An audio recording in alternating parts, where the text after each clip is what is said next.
da pregação desta noite, com o título Reconstruindo o Presente. Então, Reconstruindo o Presente é o título dessa mensagem de hoje. E neste capítulo nós vemos o profeta Jeremias aflito, vivendo em momentos difíceis, vivendo uma profunda tristeza pelos acontecimentos ao povo de Deus. O povo de Israel havia sido levado cativo à Babilônia. A cidade, com o tempo, ela foi destruída. O povo ali perdeu totalmente o teu chão e a tua liberdade. Então, tudo estava fora do lugar. Este era o contexto que o profeta vivia. Um contexto de desolação, um contexto de perda, de guerra e de muita angústia na vida do povo e dele também. E quantas vezes, meus irmãos e irmãs, quantas vezes nós nos sentimos assim, abalados pelo momento presente, abalados pelas situações que nos cercam, abalados e muitas vezes até destruídos pelo passado e sem perspectiva alguma para o futuro. Muitas vezes nossos corações se sentem assim, a nossa vida, ela se sente assim, numa vida de guerra, numa vida de cativos, uma vida a qual parece que estamos presos nos nossos conflitos, nas nossas emoções, nos nossos sentimentos. Mas muito interessante é quando nós olhamos para o texto, para a Bíblia, o profeta, ele não perdeu a confiança em Deus. Ele tinha uma fé fundamentada nas misericórdias do Senhor. O povo estava recebendo a colheita do pecado. A desobediência que o povo viveu levou eles à ruína de toda a nação. Uma nação destruída no sentido de lar. Que eu já disse aqui algumas vezes, Não, tá, meninos, ali dá, não sei se dá para tirar um pouco de... Eu sei que é a minha voz, mas fica assoviando, Não sei se dá para... Não dá, tem que tirar no microfone mesmo, Mas assim, irmãos, nós vemos ali, eu já falei algumas vezes aqui no culto, imagina Bauru, Nós moramos aqui em Bauru, na nossa casa, você tem a sua casa, eu tenho a minha casa, temos aqui a nossa igreja, onde nós reunimos, temos o nosso trabalho. De repente vem uma outra cidade, vem um outro país, toma esse lugar, tira você da tua casa, destrói o templo onde você vem cultuar. Você não trabalha mais, alguns ficam jogados, na verdade, não só jogados, mas como tirados do seu próprio lar, sem comida, sem nada, e outros levados, deportados para outros locais. Imagina como seria o coração. Era assim que Israel estava vivendo, uma nação em ruínas. Então Deus levantou nações para também trazer um ensinamento ao povo. E Deus levantou também servos para profetizar, para instruir, encorajar, e também trouxe palavras de julgamento, mas tudo com o intuito, tudo para um bom final, que era levar o povo para o arrependimento. Levar um povo para uma nova perspectiva. Obrigado aí, ficou bom, hein? Parou, ficou legal. Deus abençoe, É que a gente fala, passa acho que o ar pelo meio dos dentes, tem que fechar o dente da frente, Mas brincadeiras à parte, irmãos, Deus é um Deus que não age sem misericórdia. Ele é misericordioso. Deus, Ele é um Deus que a sua fidelidade, ela não tem fim. Ele não deixa seu povo, Ele não deixa o teu servo, Ele não deixa o lar, Ele não te deixa sucumbir. Deus, Ele nos sustenta em todos os momentos das nossas vidas, em todos eles. Então, mesmo quando Israel estava sofrendo a punição, Era um castigo. Estava sendo punido pela desobediência, por ter virado as costas para Deus, por ter procurado os seus prazeres, ao invés de estar deleitados nos prazeres das leis do Senhor. Mesmo quando eles estavam assim, Deus estava cumprindo o teu propósito de amor, a tua fidelidade de estar ao lado deles, trazendo ao arrependimento, trazendo eles para de volta aos seus braços e aos teus caminhos. E tanto é que o profeta, ele declara logo um pouquinho antes do verso 21 que nós vamos ler agora, do capítulo 3 de Lamentações, nós vemos lá uma lamentação mesmo, um choro, aqui é até um poema. Nós podemos dizer que aqui o profeta proferiu, mas vemos o profeta dizer algo lindo a partir do verso 21. Almeida século 21, meninos que estão projetando aí. A palavra de Deus diz assim: mas quero lembrar do que pode me dar esperança. A bondade do Senhor é a razão de não sermos consumidos. As suas misericórdias não têm fim. Renovam-se cada manhã. Grande é a tua fidelidade. Digo a mim mesmo, a minha herança é o Senhor, portanto esperarei nele. Bom é o Senhor para os que esperam nele, para que os busca.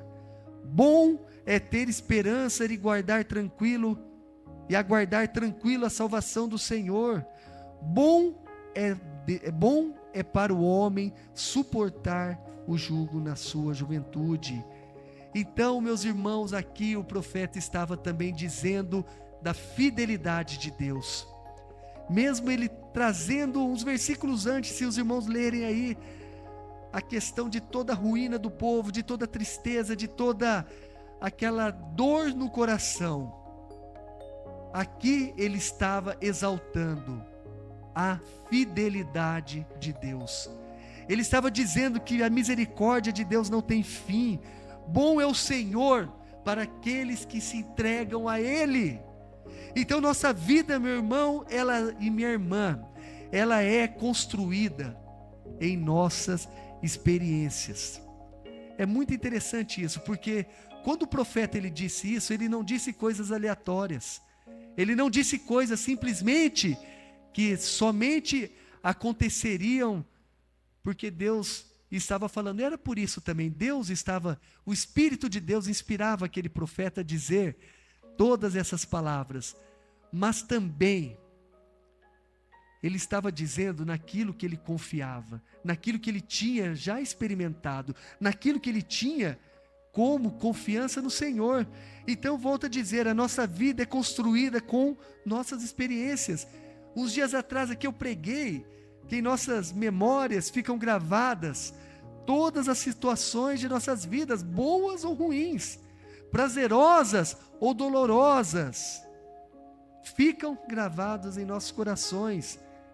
É difícil nós termos amnésia para algumas coisas, né? É difícil a gente, muitas vezes, esquecer o que passou, principalmente situações dolorosas, muitas vezes ficam gravadas nas nossas vidas. Então, meus irmãos, como é importante nós olharmos para nós e realmente perceber o quanto somos necessitados da presença de Deus em nossas vidas, como somos influenciados pelos acontecimentos que ocorrem em nossas vidas e até mesmo pelo meio do qual nós estamos inseridos, pelo meio que nós vivemos. Nós somos influenciados. Então, tudo aquilo que você passou na tua infância, tudo aquilo que você passou na jornada da tua vida, o meio que você vive, isso te influencia. E eu digo isso porque precisamos ser sinceros com nós mesmos. Pois quando olhamos para nós, quando você olha para dentro do seu coração, principalmente no que tange aí a tua verdadeira transformação de caráter e pensamentos, nós não conseguimos um verdadeiro avanço e libertação sozinhos. Nós não conseguiremos ser libertos, transformados e dizer como o profeta disse ali, trazer à memória um futuro, aquilo que me traz esperança, o que me dá esperança. Se depender de nós não conseguimos muitas vezes fazer isso. Nós não podemos nos esconder, meus irmãos e irmãs, das nossas fragilidades e vivermos das mais diversas desculpas para tentar justificar nossos erros e pensamentos. E nós, seres humanos, somos assim, infelizmente. Nós vivemos muitas vezes com desculpas para os nossos erros, com desculpas para as nossas dificuldades, sempre falando, não, é assim mesmo as coisas, para mim as coisas são difíceis, a minha vida ela é mais dificultosa, a minha vida ela não dá certo, as pessoas não me entendem, as situações não me entendem, você não está na minha pele, e assim são as nossas diversos discursos. E muitas vezes não permitindo Deus transformar a nossa vida, para nós tentarmos fazer o que Lamentações está nos dizendo, mas quero lembrar o que me dá esperança, foi o que nós lemos aqui. Então, meus irmãos, eu tinha colocado hoje aqui no esboço, né? Eu gosto de escrever aqui as ideias e a palavra do Senhor para compartilhar com os irmãos. Em casa, né, nós dizemos, e hoje a Keila depois disse isso, eu já tinha escrito isso, viu, amor? Eu já tinha escrito essa passagem do lar, não bíblica, viu? Em casa a gente fala assim, que bagunça atrai bagunça. Vocês já viram isso, não? A bagunça não atrai bagunça. Já perceberam isso daí? Pensa numa mesa, né? Se você vê um copo e um prato ali, tudo sujo da louça do café da manhã. Daí você não tirou da mesa e colocou na pia. Você vai almoçar, vai deixar lá. E eu já ficou do café da manhã mesmo? Já deixa do almoço. Daí de repente, você olha, que calor que tá, né? Tira a camiseta, tá no conforto do lar, joga a camiseta em cima do sofá, o tênis no meio da porta. É mera coincidência isso, se acontece isso, gente, eu não tô dizendo assim, é uma mera coincidência, eu acho que não acontece no lar de vocês, né? Não, né? Então, daí fica aquele negócio, daí a gente fala em casa, gente, pega as coisas e coloca no lugar, por quê? Bagunça atrai bagunça, porque se você vê uma coisa desorganizada aqui, ela vai ser tão natural para você que você vai colocar mais bagunça e daí vai ver que tá tudo badernado. Eu tive um gerente muito interessante, ele pega, isso eu aprendi muito legal com eles, um fato assim, ele via copinho no meio do pátio da empresa, ele ia lá, ele pegava e no dia da reunião que tinha, ele falava, gente, a gente tem que pegar. Todo mundo é responsável pelo seu lixo, ou até mesmo que não for o seu lixo, você pega, porque aquele copinho ali vai trazer outros copinhos, vai trazer uma sujeira ali e vai ficar uma bagunça. Por que ele queria dizer? Aquele lema, amor, que você tem, que bagunça traz bagunça. E eu vou dizer uma coisa, nas nossas vidas isso não é diferente. Quando tudo está desajustado, parece que procuramos mais sujeira para colocar nos nossos caminhos. Já percebeu isso? Quando tudo parece desandado, daí você vai lá, procura mais coisa desandada ainda, mais sujeira para colocar no caminho. Vamos, pense comigo aqui nesse exemplo pequeno. Há pessoas que estão com problemas relacional. uma guerra travada com dois, né, que seja o cônjuge, ou seja, o pai e o filho, a mãe e o filho, ou seja, aí mais pessoas envolvidas. E o que acontece? Sempre trazem sujeiras uma da outra à tona quando vem as discussões. É sempre assim. Imagina, quando você está numa briga, ou numa questão relacional, num problema de relacionamento, ou num problema com alguém, dificilmente você traz à memória aquilo que poderia trazer uma paz, ou até mesmo olhando as melhores coisas da pessoa. Você vai trazer o quê? Mais sujeira. Ah, porque você é assim, assim, assado. Ah, porque você faz isso, isso e aquilo. Eu não estou falando que aqueles DRs que existem no relacionamento não seja bom, viu? Aquelas discussõezinhas assim de relacionamento faz bem, é saudável. A gente precisa colocar nas nossas vidas. Mas o que eu estou dizendo é que quando a vida está bagunçada, há pessoas que, em vez de trazer a paz, vai trazer guerra. Em vez de trazer a palavra de Deus e dobrar os joelhos, vai para a bagunça. Vai procurar os prazeres da carne. Vai procurar os vícios. E vai fazer tudo, menos trazer o ajuste. Então, meus irmãos, pode acontecer também que você queira limpar toda a bagunça, colocar tudo que está de fora no lugar. Mas, meus irmãos, parece também às vezes que Jesus está longe, que Jesus está distante daquilo que você precisa, que nada parece dar certo e tudo fica difícil. Às vezes você até quer limpar, fala, não, eu quero deixar bonitinho, eu quero ajustar meu relacionamento com meu cônjuge, eu quero ajustar meu relacionamento com meus pais, com meus irmãos, com meus amigos, com meus colegas de trabalho, quero ajustar, eu quero fazer isso, mas parece que as coisas somem da tua visão, parece que as palavras, parece que não fluem na hora que você quer dizer alguma coisa, e apenas o olhar e sentimentos de críticas ficam evidentes na sua vida.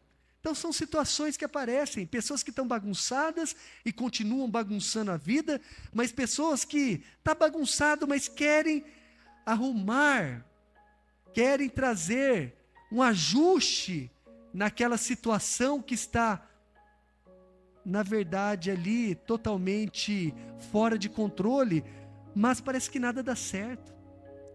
Volto a dizer, palavras somem, pensamentos ficam atordoados e as críticas voltam a acontecer, mesmo naqueles corações que querem resolver as coisas. Então, muita atenção, meus irmãos.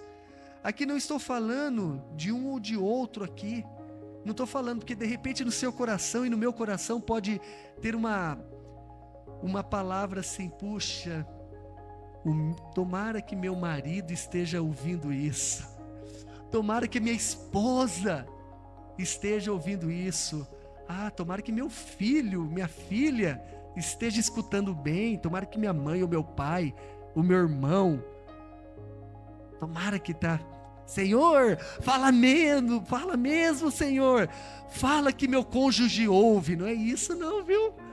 O profeta, quando nós vemos na Bíblia, o que a Isaías diz, o que a gente viu a Bíblia nos ensinar, fala o quê? Que o teu servo ouve. Então a palavra é para nós. Irmãos, a palavra é para nós.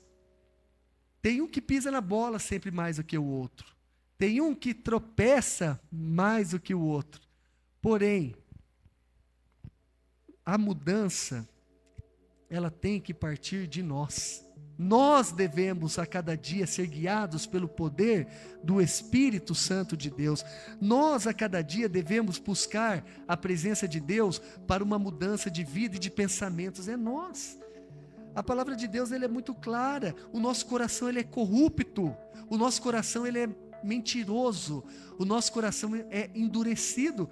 Ezequiel, 11:19, ele pede para Deus. Deus diz, na verdade, que dará um coração de carne no lugar do coração de pedra. Está lá em Ezequiel 11:19. Lá em Provérbios, capítulo 4, 23, a palavra nos diz assim, diz para guardar o coração, porque é dele que vem toda maldade.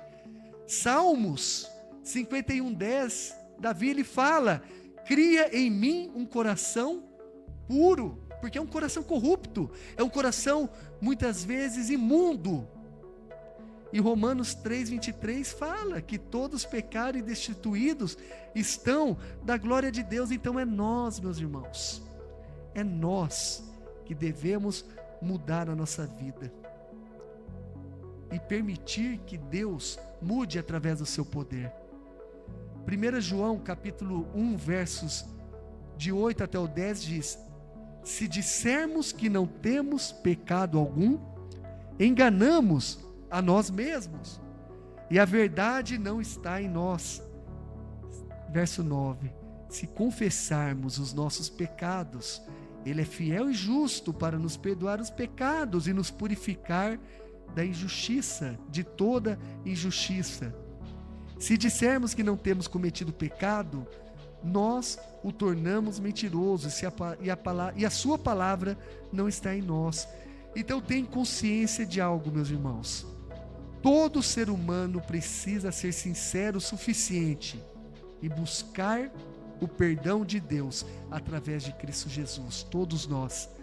Você não pode procurar as mais diversas ajudas, ou melhor, não que você não pode, você até pode, às vezes você procurará as mais diversas ajudas para os seus problemas, e deve também.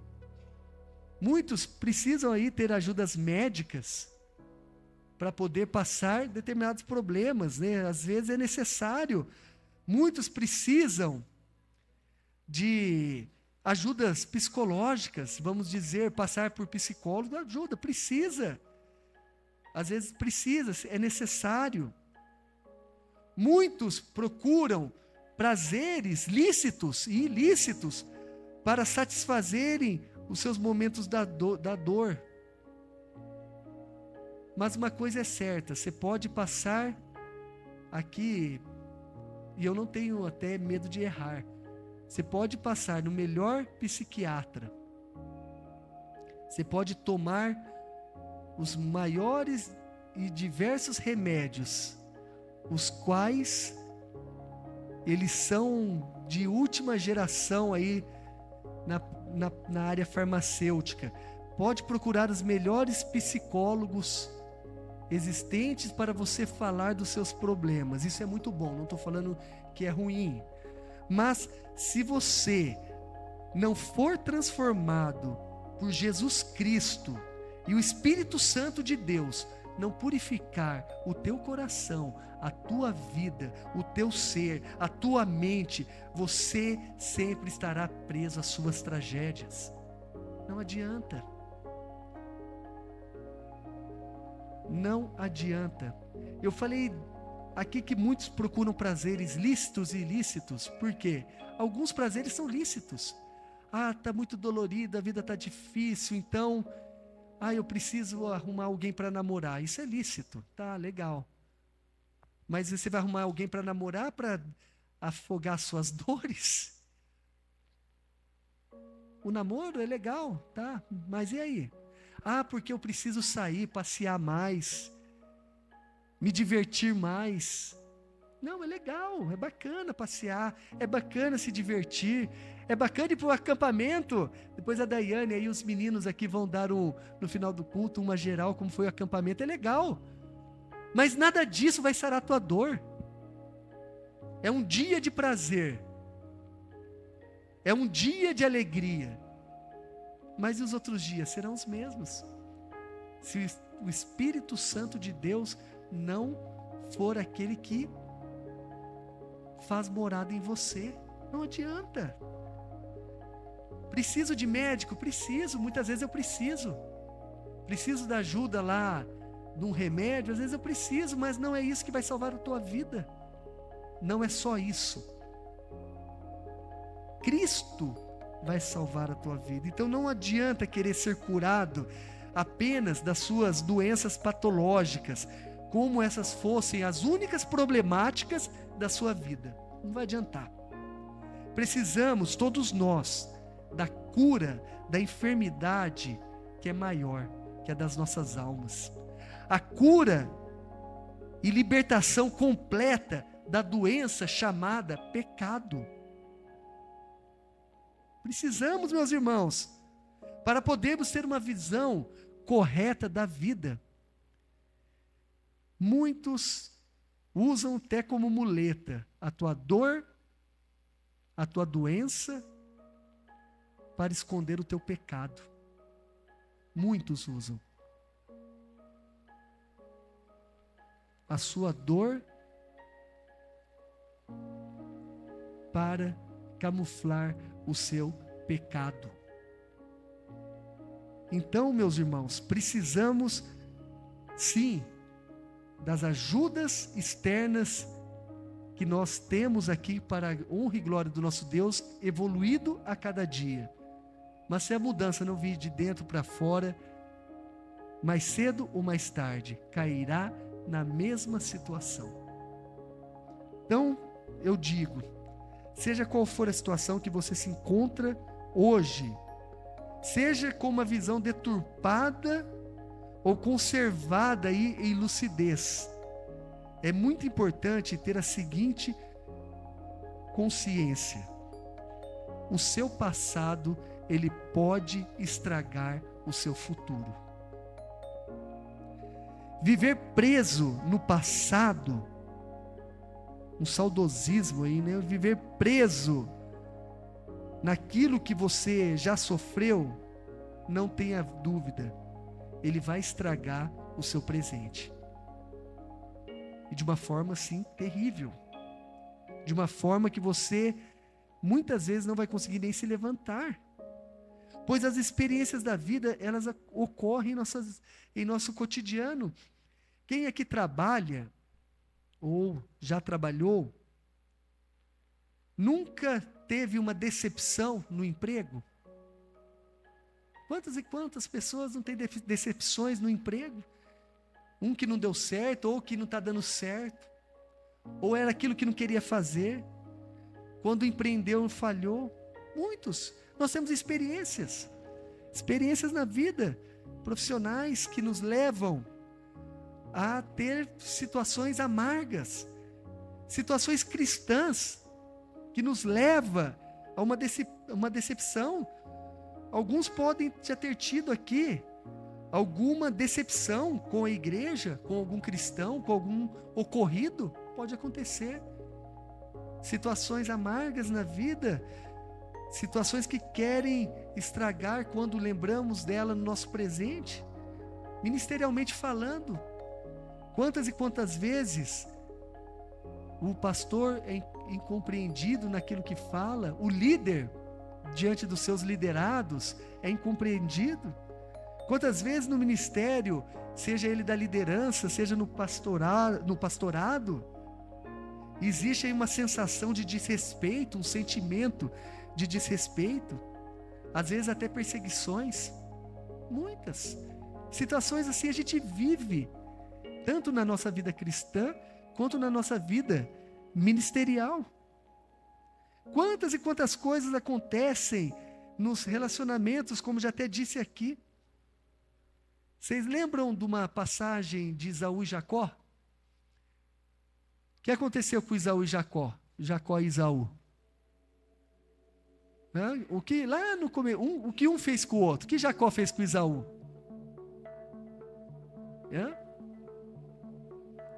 Irmãos, ele traiu, não traiu? Mentiu, roubou a bênção, né, Lúcia? Roubou ali, junto com a mãe deu uma forcinha lá, né?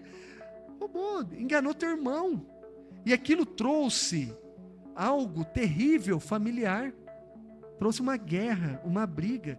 E Esaú, ele ficou preso ao desejo de vingança por muitos e muitos anos da sua vida contra o seu irmão Jacó. estragando toda a sua vida pelo sentimento ruim, o qual ele teve uma culpa ali também. Ele teve culpa. Ele trocou por um prato aí de lentilha, ele trocou a primogenitude dele, mas no final ficou chateadão, bicudinho. Então existem pessoas que nunca são felizes porque nunca conseguiram se libertar de uma ofensa sofrida, mágoa no coração. E daí quando eu comecei a pensar na mensagem, né, eu tenho gravado na minha memória o versículo da seguinte maneira: quero trazer à memória aquilo que me dá esperança. Eu gravei esse versículo assim, na minha versão ela é outra, mas muitas, na versão que nós estamos lendo aqui hoje, né? Mas muitas pessoas não conseguem trazer à memória aquilo que dá esperança, porque ela está com o coração cheio de pecado da mágoa, que ela está com o coração cheio de pecados do ódio, que ela está cheia de pecado de justiça própria, e não consegue trazer à memória nada que dá esperança. Presas, sofrendo a cada dia aquela ofensa recebida e remoendo dentro de si a cada dia aquilo que viveu, sempre com um olhar negativista acima de tudo e de todos. E meus irmãos, o pior, quando o passado ele atrapalha o nosso presente, sabe o que ele vai fazer? Ele vai deixar o seu futuro sem esperança. Um futuro sem esperança. Um passado que estraga o presente porque eu fico remoendo as coisas do passado. E eu não consigo trazer à memória nada que me dá esperança. Então, meu futuro fica um futuro sem esperança, um futuro sem chão, um futuro sem sentido. Por isso que de uma forma urgente, nós temos que pedir para Deus mudar o nosso coração, a nossa visão sobre as coisas, e pedir para Deus trazer à memória aquilo que dá esperança, pedir para Deus que venha limpar os nossos pensamentos, pedir para Deus que venha limpar os nossos corações, para ter uma visão mais ampla daquilo que Ele tem para nós. Então peça para Deus transformar o seu presente.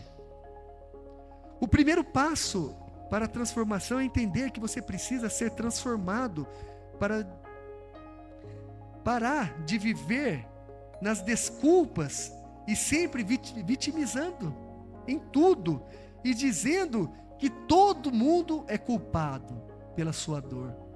Todo mundo. O mundo é culpado, o governo é culpado, o vizinho é culpado, o irmão é culpado, todo mundo é culpado pela sua dor.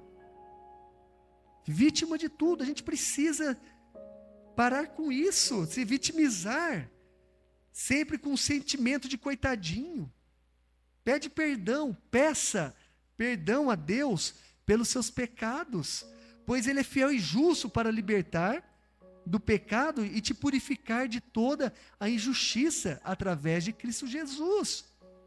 E depois disso, viver nas dependências do Espírito Santo, de maneira tal que Ele vai agir dia após dia no seu ser. Vai agir dia após dia na sua vida. Ele te capacitará, sabe o quê? A esquecer das coisas que para trás ficaram. Ele vai te capacitar. Esquecer não é amnésia, mas é um esquecimento de uma forma que aquilo que quando vem na tua cabeça, ela não vai te paralisar. Quando vir na tua cabeça, ela não vai te deixar sem sentido, sem rumo. Paulo em Filipenses diz: esquecendo-me das coisas que ficaram para trás e avançando para as que estão diante de mim. Paulo não ficou preso, ele falava: o meu alvo é Cristo, é para Ele que eu vou.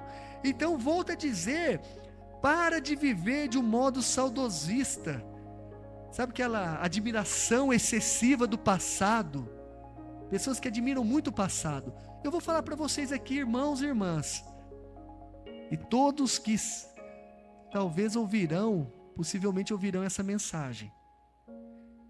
O saudosismo, viver no saudosismo, naquela admiração excessiva do passado, seja as coisas boas ou ruins, pode ser ruim. Sabe por que pode ser ruim? Porque muitas vezes a gente chega assim, porque lá atrás a gente fazia dessa maneira. Lá atrás, lá quando eu era criança, daí eu tô com 100 anos de idade, né? Então, já passamos um século de vida. Quando eu tinha 13 anos de idade, fazia-se assim as coisas mudam. Era bom, não era ruim. Essas coisas mudam. Ou o contrário também, né? Vivendo sempre, vai acontecer de novo a mesma coisa. Então a gente tem que deixar para trás. O que nós precisamos fazer é voltar sim no passado. Sabe para quê? E preste atenção, irmãos. Precisamos voltar sim ao passado por uma coisa. Para que possamos reorganizá-lo. Dar uma reorganizada no meu passado ali. Olha, no passado eu falava dessa maneira, no passado eu agia dessa maneira, no passado eu pensava assim, mas hoje eu não posso pensar assim. Então reorganizar e também reciclar. Igual fazemos aí nos nossos armários da cozinha, nos nossos armários de roupas, nos nossos armários de livros, reciclar. Precisamos ali tirar aquilo que está impedindo. Então, o que tem te prendido ao passado, que está prejudicando o seu presente? É necessário fazer mudanças na vida. Deixe Cristo Jesus ser o piloto da sua vida. Pois quando nós controlamos a direção aí do avião, do barco, do carro, seja o que for, da vida, e não Deus, nós podemos sucumbir. Nós podemos perder o controle, nós iremos machucar aqueles que nos rodeiam e nos machucar também. Nós vamos viver em guerra. Nós vamos deixar de abraçar, de sorrir, de respeitar e de ter estima um pelo outro, porque estaremos simplesmente com o coração amargurado. Então precisamos entregar a nossa vida a Jesus. Estamos partindo aqui para uma conclusão, mas lá em João, capítulo 8, 36, é muito legal quando diz: se pois o Filho vos libertar, verdadeiramente sereis livres. Dessa forma, nós conseguiremos entender bem quando a Bíblia nos ensina que não devemos andar ansiosos por coisa alguma, porque eu fui liberto por Cristo, eu fui liberto pelo poder de Deus. Podemos confiar, está lá em Filipenses capítulo 4, versículo 6, que não devemos andar ansiosos por coisa alguma. A Bíblia nos diz também para não nos preocuparmos apenas com as coisas dessa vida, e lá em Mateus 6,33 diz: buscar primeiro o reino de Deus e a sua justiça, e todas as coisas nos serão acrescentadas. Então é necessária essa mudança, e essa mudança só acontecerá quando Cristo Jesus estiver em nossas vidas. Então toda mudança de vida, ela exige uma quebra de padrão a ser seguida. Jeremias, quando disse que bom é o Senhor para os que esperam nele, estava confiando em Deus em meio às lutas, em meio a uma grande batalha. Ele estava dizendo: bom é ter esperança em Deus, mesmo que tudo em sua volta não contribuía para isso.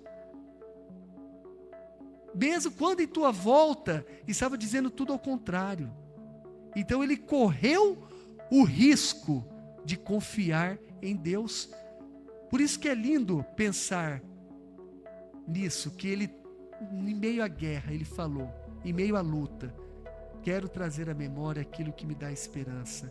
E concluindo a mensagem neste momento, trazendo uma conclusão neste instante da mensagem, e peço para que você já esteja com seu coração. Daqui a instantes vamos ministrar a ceia do Senhor. Mas pense comigo agora, contribuindo para um futuro de bênçãos. Nós precisamos avançar para o futuro com os olhos fitos em Jesus. As suas lembranças, elas devem ser filtradas pelo Espírito Santo, pelo poder do Espírito Santo. Você não pode mais, meus irmãos, deixar que os seus pensamentos lhe dominem, não pode deixar que a sua vida cotidiana te domine. Tem que ter um filtro pelo Espírito, de um modo que traga lembranças que venham te dar esperança. Então avance, saia da inércia, onde inércia é o que? Uma ausência de reação, falta de mobilidade. Quando eu olho aqui para a passagem de Lamentações que nós lemos hoje, o profeta, ele não ficou parado nas suas perdas, ele não ficou parado nos seus sentimentos de derrota, porque eles estavam derrotados. Já deixa aqui, ó. Não deixa os seus sentimentos parados, ele não ficou com seus sentimentos parados na derrota, nem na circunstância de destruição. Ele simplesmente confiou na fidelidade, bondade e misericórdia de Deus, que não tem fim, de Deus que não tem fim algum. Jesus, meus irmãos, ele te chama para sair da prisão do pecado. Jesus, ele te chama para sair da prisão dos seus maus sentimentos. Jesus, ele te chama para ser liberto pelo poder dele. Por isso, corra para Jesus. Não permita que nada tire a sua visão dele. Não esteja com os olhos fitos em Jesus.